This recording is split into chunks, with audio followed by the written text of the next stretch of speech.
Our journey begins. It is day 118, September 26, 2024, and a little update on the development of the new language. Essentially, the reason I say new language is because I do think that I'm going for something completely different and novel, which I know with there being 7,000 languages, it's like, well, why would you even potentially think of something different or novel? Like, why do you need to do something different?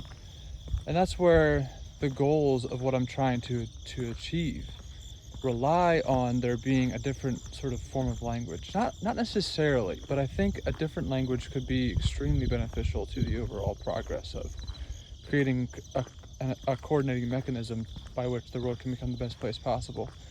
So this morning I started out by researching more into the lexicon, finishing out and rounding out some thoughts that I was having yesterday regarding compound words and stuff, and figuring out, like, do we actually need compound words? And I think the consensus, which I may have stated this in yesterday's video, is basically that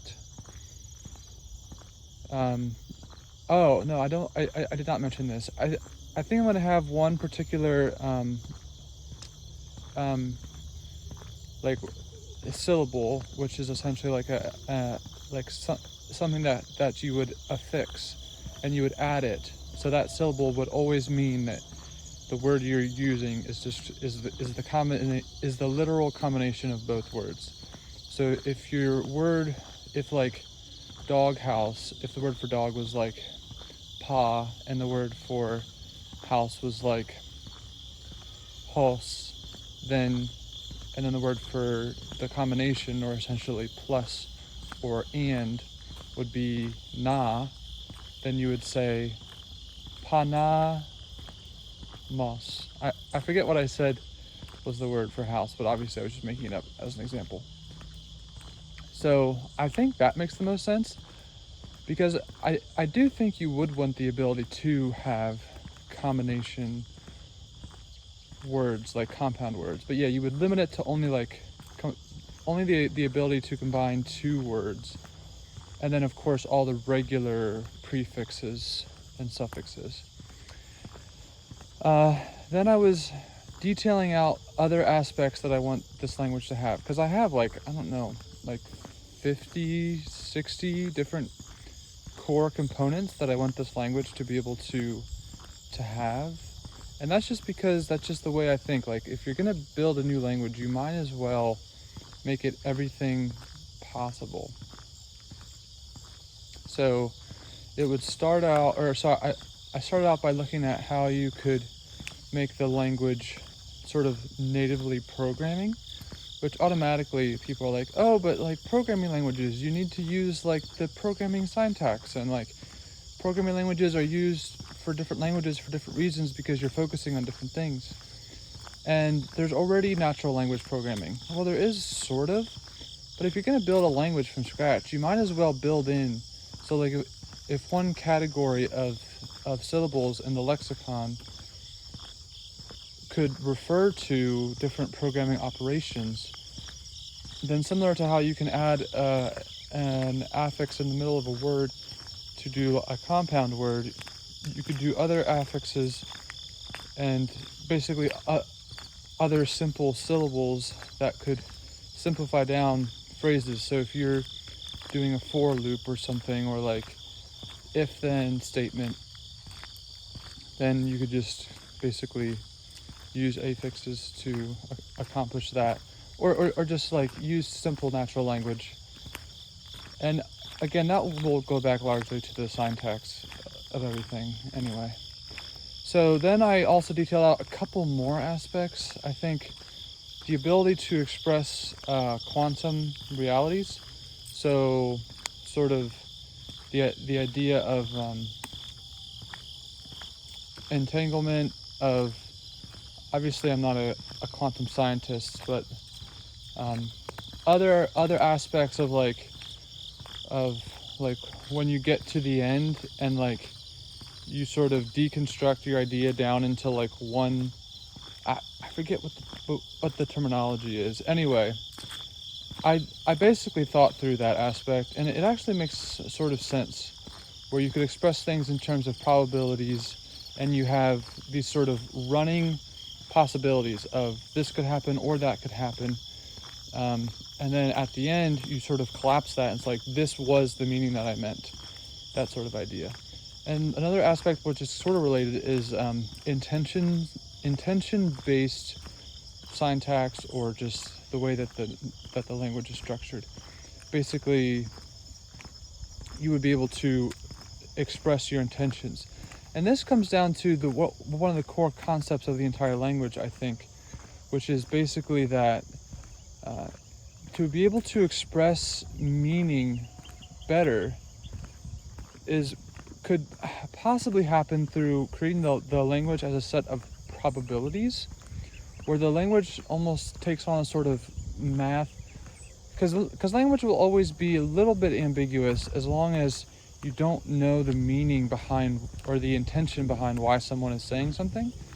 But if during the course of the language you have to use certain words to convey any meaning, and the set of words that you happen to use sort of embeds in your intention, like if you can't express something without embedding your intention, then you essentially can't lie. Like, you can't be saying something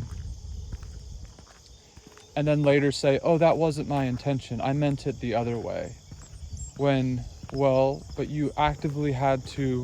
your brain actively had to say something with a certain intention, and then your brain could sort of run probabilities, and it's sort of that collapsing idea where at the end you get this, there's all these probabilities of how probable it is that you meant some particular thing, like what your actual intention was, and then you can collapse that down at the very end to what actually, to like the actual meaning, which would come down to like what is most probably. So yeah, because you're never going to know with absolute certainty, but if you can know based on probabilities, that would be interesting. So that had to do with the tenses. I was looking into a lot of elements can just be covered in the lexicon pretty easily. There were definitely some other things: programming, intention-based, quantum. There's at least a couple more, but basically the idea is that I've been going through all these various components and sort of getting this picture of how they can all come together and how they would all end up actually working out together. So that was fun. And then, based on some feedback I got on one of the recent videos about I should consider all current languages, and other comments like you don't have to rewrite the wheel necessarily. And I understand that. Again, going back to what I originally said, like, why do we need to reinvent the wheel? I think it's because languages are not accomplishing the components that I currently have. Like, one of them is that you should be able to program in natural language. Like, when you talk to a robot for it to know exactly what you mean, it'll have to do a whole bunch of sentiment analysis of what you're saying, because it won't be perfectly clear. But if you were to program out exactly what you wanted the robot to do, it would know exactly what you wanted it to do. And right now those are two separate things. The closest would be like the way that like you talk when you're using legal terminology. It's very precise and not ambiguous. But yeah, it's going to take some development for sure to make that happen. But I think programming is one thing where like this language should be able to you should be able to naturally speak and program at the same time by the sort of contextual analysis of what you're saying. But yeah, there were some other comments about how a network language might not be possible.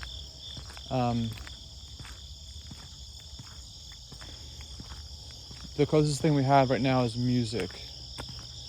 And I've definitely obviously thought of that in regards to like, obviously music does have that thing where it's like each sound has a specific note and you string that together in certain combinations to make other sounds and combination sounds, which is sort of analogous to language. But right now we don't ascribe any meaning to different notes. If we were, and I've thought of that, I think even as a kid, I was like, it would be so cool if there was actual meaning in the sound itself.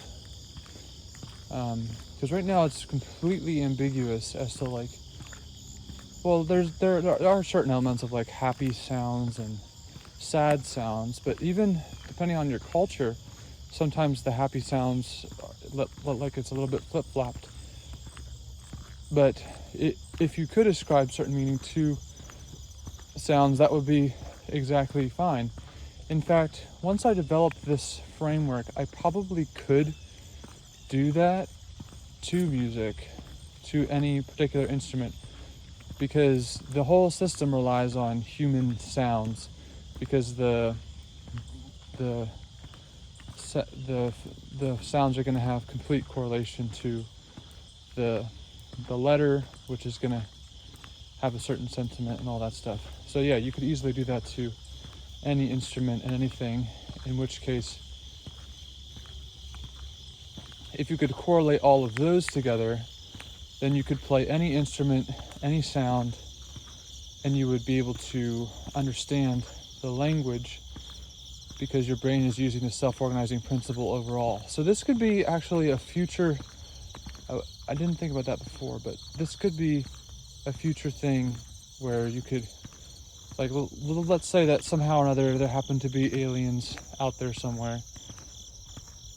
Assuming that they had a generally same way of communicating, but maybe their voice box was like completely different, or like they made sound perhaps, but it didn't have, it was not correlated. It would be like them talking is like piano. Well, as long as you could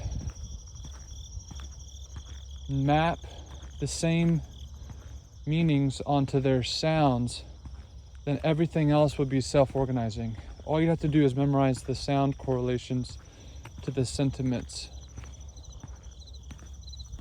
and then everything else would be the same, because each sound combination to create the first syllable creates the category, so then you could use, so it's like the whole language is basically encoded, is what I'm trying to do. Yeah. So, as you can see, it's pretty interesting. And then I did a bunch of research into vowel sounds, and right now I think I have 17 vowel sounds, like and that includes like 2 diphthongs. But basically you need to have them spaced far enough apart. It is interesting that languages will have the same vowel sounds sometimes, but like it's like a slightly different location in the vowel chart. So it sounds slightly different, which is part of the reason you get accents. And I think for purposes of wanting variation, I actually would not mind that. I would not mind if as long as each vowel was distinct enough, far enough away in the vowel chart, then people could have different variations of how they say that, but that way everyone could still understand each other, but then you could have different, like it would be kind of cool to still have that element of like, this is how people talk here, this is how people talk there, and you get like these different twangs of what you're saying. So vowels, yeah. And the other main thing I was doing was regarding a comment of assessing or basically getting an inventory of all current languages in the sort of sentiment of you don't need to rewrite the wheel. So I'm taking that, and I got a list of like 50 components. Yeah, basically a similar 50 items, but like 50 specific questions that I want to know about each language. Like, how many syllables do they have?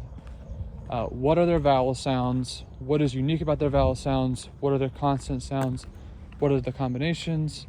Like, all of the main important things that you want to know, like how is their syntax, and then structure all of that together. All right, thank you so much. I'll see you tomorrow.